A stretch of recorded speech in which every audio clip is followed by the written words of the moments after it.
건물주에 대한 철거 청구권을 보존하기 위해서는 건물에 대한 처분금지 가처분, 그 다음에 건물 점유자에 대한 퇴거 청구권을 보존하기 위해서는 해당 점유 부분에 대한 점유이전 금지 가처분, 이렇게 하는 거죠.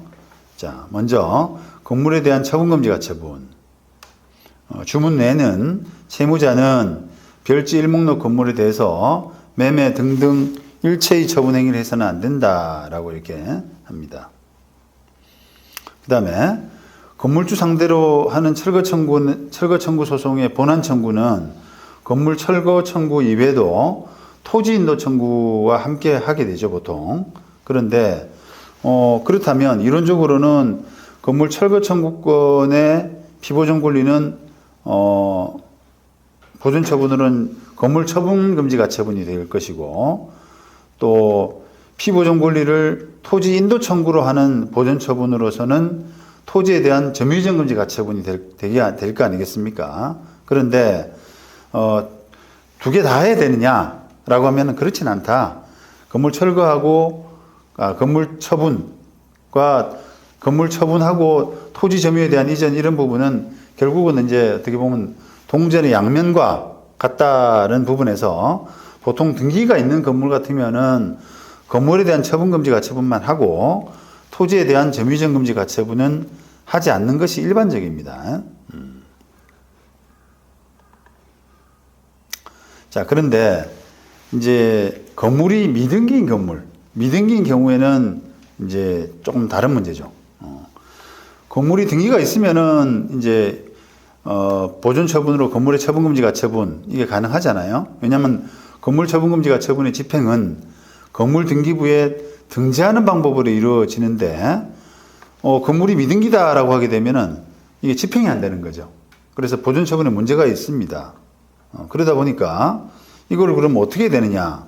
내가 건물 철거 소송하는 중에 미등기 건물에 사실상 처분권이 바뀌게 되면, 누가 팔아버리게 되면은 그러면 소송하고 있는 게 이게 도루묵 되는 거 아니냐, 이런 이제 의문이 들잖아요. 그래서 뭔가 그것 때문에 이제 보존 처분이 필요할 수밖에 없는데, 그 필요한 방법으로 일단 당장 생각할 수 있는 부분은, 그러면 이게 처분금지 가처분 결정을 받아가지고 대위 등기해서 건물주를 대위해가지고 건물 등기부를 만들면 되지 않느냐. 그래서 가처분 결정을 등재하는 이런 방법들, 그죠? 이런 방법들이 가능합니다. 그런데 그거는 일단 현행법상 대위 등기라고 하는 것은 조금 제한이 있어요. 대위 등기라는 게 제한이 있습니다.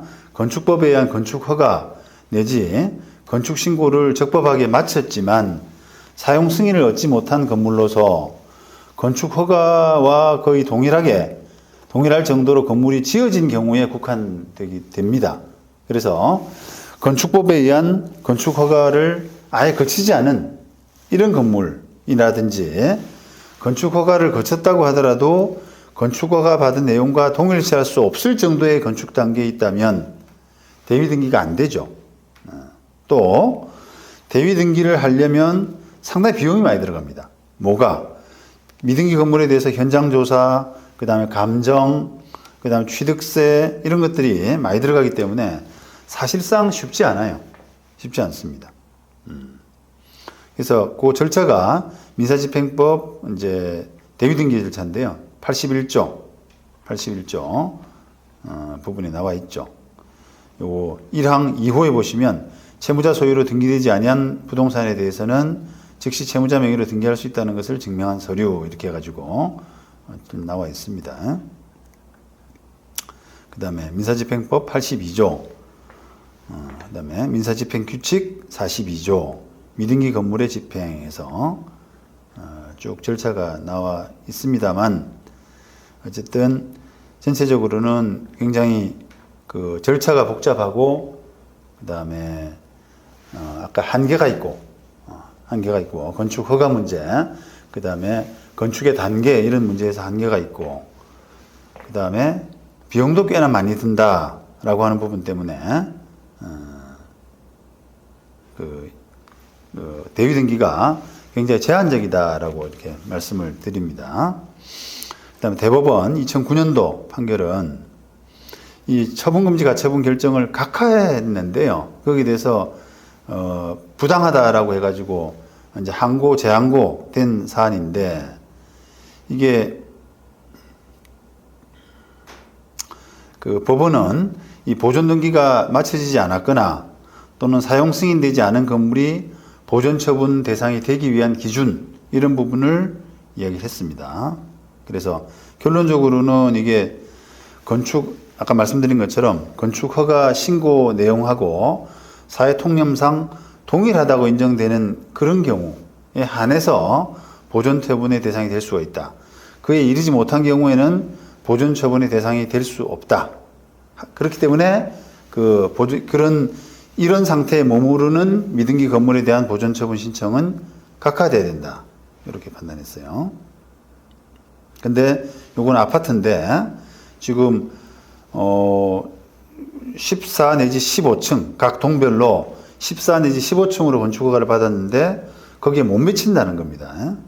그렇기 때문에 동일성 인정이 안 된다라고 해서 각하될 수밖에 없다라고 이제 판단을 한 거죠. 그 다음에 대법원 2008년도 사건 등기관의 처분에 대한 이의라고 해서요. 요거는 뭔가 그 보존 처분 결론은 났습니다. 보존 처분하라, 처분금지 가처분하라, 이런 결정은 났는데 등기소에서 촉탁하는 과정에서 등기관이 이건 안 돼, 이게 등기할 수가 없어라고 하니까 등기관 처분에 대한 이의를 한 거예요. 그러니까 법원 단계에서는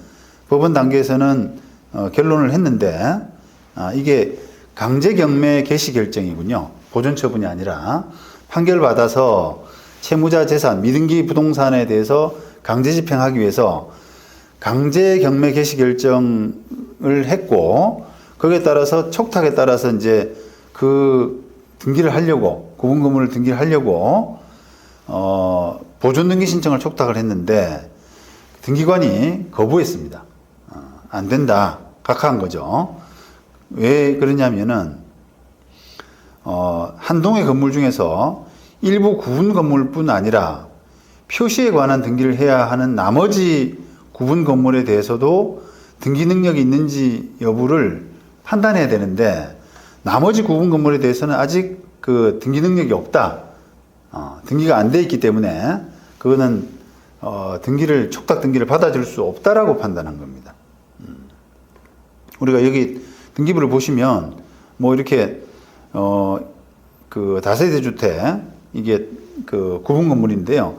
이 101호에 요런 부분들, 1층에 뭐 어떤 면적, 어떤 그 용도, 이런 것들이 다 있잖아요. 이런 부분들이 다 나타나게끔 다 등기가 돼야 되는데, 지금 101호만 한 달랑 해가지고 측량해서 뭐 이렇게 해가지고는 할 수가 없다는 겁니다.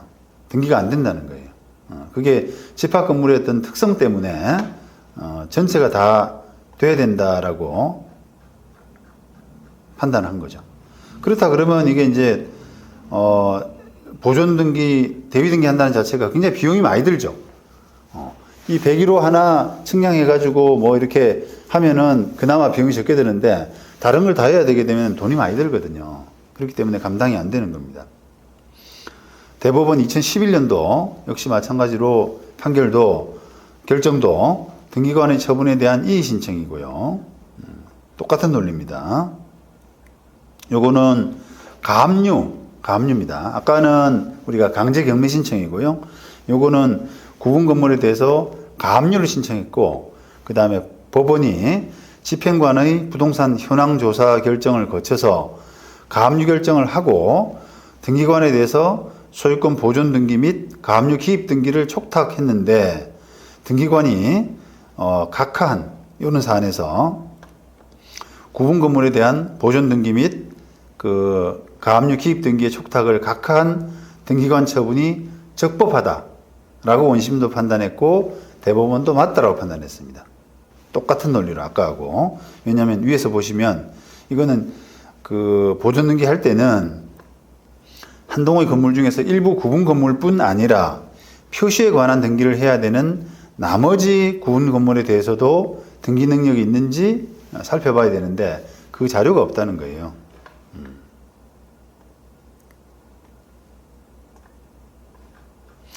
자, 그래서 이게 이런 집합 건물에 대해서는 더더군다나 대의 등기가 쉽지 않다. 이렇게 보셔야 됩니다. 자, 그래서 그 대안으로 토지에 대한 점유이전금지 가처분을 이용하는 경우가 간혹 있어요. 우리가 건물 철거라고 하는 것은 건물주에 대한 건물 철거 청구권, 그 다음에 토지 인도 청구권 이런 게 있잖아요. 근데 이제 건물 철거 청구권에 따른 보존 처분은 처분금지, 건물 처분금지 가처분인데 건물이 없기 때문에, 등기가 없기 때문에 이거는 힘들어서 그 대안으로 건물에 대한 점유이전금지 가처분 이런 걸 활용하는. 자, 그러면 건물에 대한 점유이전금지 가처분은 죄송합니다. 토지에 대한 점유이전금지 가처분은 그 토지에 가서 적당하게 그냥 표시를 하고 오는 거죠. 토지 자체나 아니면 토지에 건축된 미등기 건물에 붙이고 그 공시를 붙이고 가처분의 취지를 고지하는 그런 방법으로 이루어지게 됩니다. 어느 정도는 요게 이제 역할을 할 수가 있죠. 안 하는 것보다 낫다 이 말입니다. 그 다음에 건물에 대한 이제 금전 청구권 이런 걸 보존하기 위해서는 가압류 신청, 그 다음에 점유자에 대한 퇴거 청구권을 보존하기 위해서는 그 점유자에 대한 점유이전금지 가처분 신청 이런 것들이 필요하죠. 그 다음에 뭐 점유이전금지 가처분 신청을 한번 보시고요. 그 다음에 그 건물 소유자를 상대로 한 건물 점유이전금지 가처분의 허부 이런 건데요. 자, 건물 철거 청구권을 가지는 토지주는 건물주에 대해서 건물 철거 청구, 토지 인도 청구, 그 다음에 건물주 아닌 세입자와 같은 별도의 건물 점유자에 대해서는 건물 퇴거 청구권을 가지고 보존 처분은 아까 건물주 상대로는 건물 처분금지 가처분, 토지에 대한 점유이전금지 가처분, 그죠?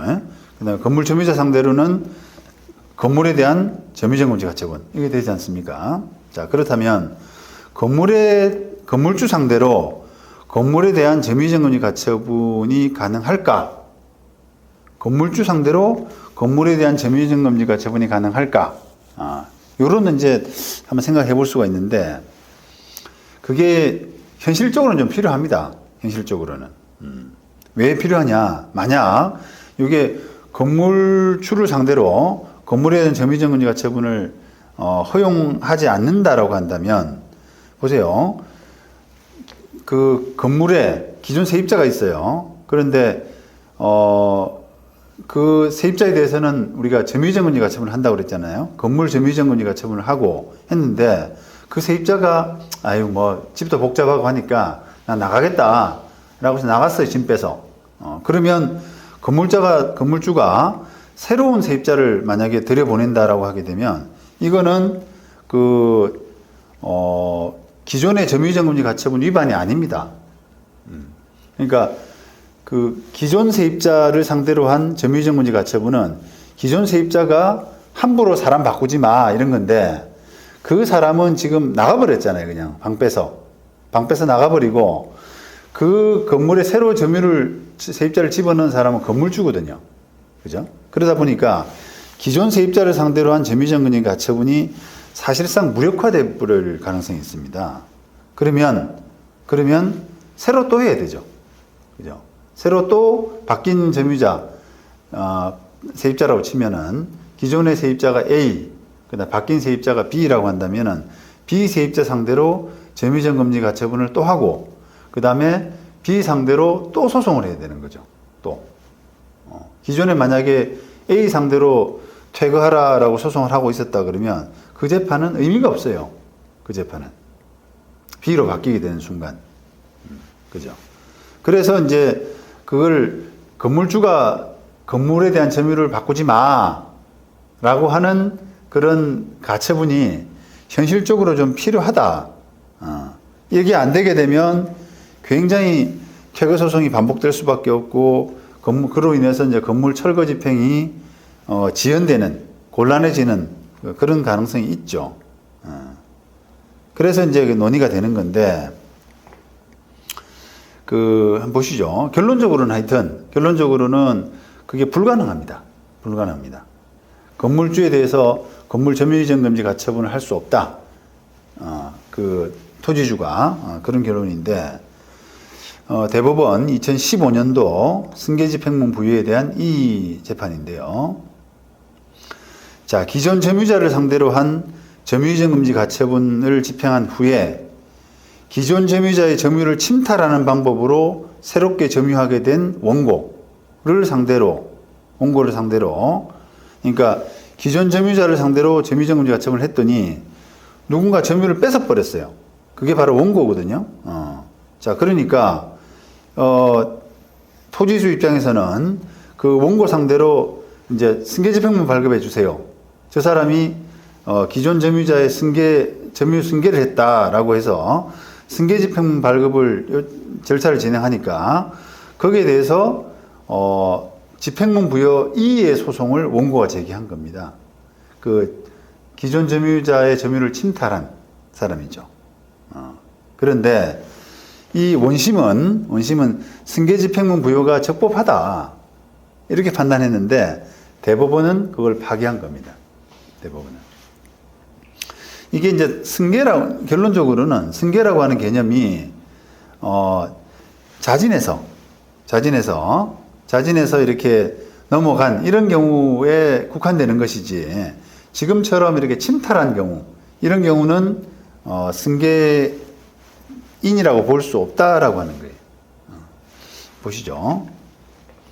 이렇게 점유를 침탈하는 방법으로 가처분 채무자를 통하지 않고 부동산에 대한 점유를 취득한 경우라면 설령 점유를 취득할 당시에 점유이전 금지 가처분이 집행된 사실을 알고 있었다고 하더라도 실제로는 가처분 채무자로부터 점유를 승계받고도 점유이전 금지 가처분이 효력이 미치는 것을 회피하기 위해서 채무자와 통모해서 점유를 침탈한 것처럼 가정했다는 특별한 사정이 없는 한, 이거는 특별한 사정이 없는 한 이 부분은 빼고 읽으시면 좋아요.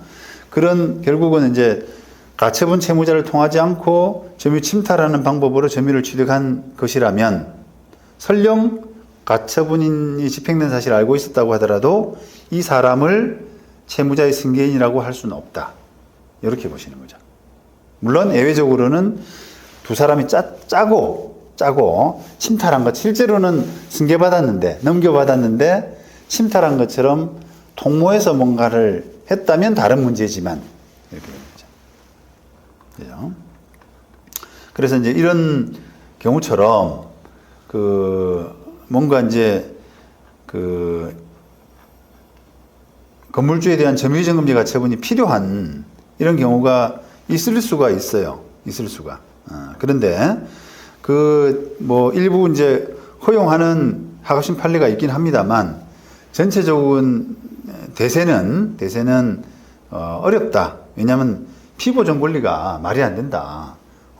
건물주에 대해서 가지는 권리는 뭡니까? 건물주에 대해서는 철거 청구권 아니겠어요? 철거 청구권의 피보전 권리는 건물의 처분 금지 가처분이고, 그 다음에 토지 인도 청구권은 토지에 대한 점유이전 금지 가처분인데, 지금 건물주를 상대로 건물에 대해서 점유이전 금지 가처분을 한다는 것은 피보전 권리가 없다. 이렇게 이제 할 수밖에 없는 겁니다. 이 99년도 대법원 판결은, 자, 건물주는 철거 의무가 있을 뿐이고 퇴거 의무는 없다는 거죠. 그죠? 퇴거 의무는 없다. 이거 분명히 했거든요. 퇴거 의무는 없다. 퇴거 의무는 누가 있냐? 건물에 별도 점유자가 있을 때만 하는 것이고요. 그죠? 그런 부분에서 이제 여러분들이 이게 어떤 부분이 이게 건물 철거의 한계라고 하나요? 한계라고 하나? 그런 부분을 조금 이렇게 이해를 하셔야 된다. 그래서 지금은 이제 어떤 대법원 판례상으로는 이런 건물주에 대해서 점유이전 금지 가처분이 힘들다. 그렇기 때문에 건물주가 막 세입자를 바꾼다든지 하는 그런 방법으로 아까처럼 막 점유자가 있는데 다른 점유자가 침탈하는 이런 경우보다는 건물주가 장난을 치고 이 사람 내보내고 다른 사람 들이고 이런 경우가 많죠. 자, 그런 경우가 이제 문제가 될 수가 있어서 이런 경우를 생각한다 그러면 그냥 좀 부족 하나마 그 단행가처분, 퇴거 단행가처분 이런 것들을 이제 하면서 조금 철거집행을 촉진할 수 있는 서두를 수 있는 방법이 될 수가 있다. 원래는 이제 점유자에 대한 새로 바뀐 점유자에 대해서 단행가처분 이런 부분을 못 한다 그러면 그 사람에 대해서 또 퇴거 소송을 하게 되고 퇴거 소송 과정에 또 점유자가 또 바뀌게 되고 이렇게 되면 또 다른 세입자를 상대로 퇴거 소송을 다시 해야 되는 그런 문제가 되면서 소송이 굉장히 늘어지게 되잖아요. 그런데 이제 그런 부분을 방어할 수 있는, 대처할 수 있는 부분으로서는 새로 바뀐 점유자 상대로 퇴거 단행가처분 이런 것들을 하게 되면은 어느 정도는 보완이 가능할 수가 있다. 그게 현실적인 한계다. 이런 말씀을 드립니다. 자, 그런 부분을 대법원 2015년 승계집행문 부여에 대한 이의에서도 그런 부분을 조금 언급을 해뒀습니다. 여러분들이 한번 읽어보시면 되겠습니다.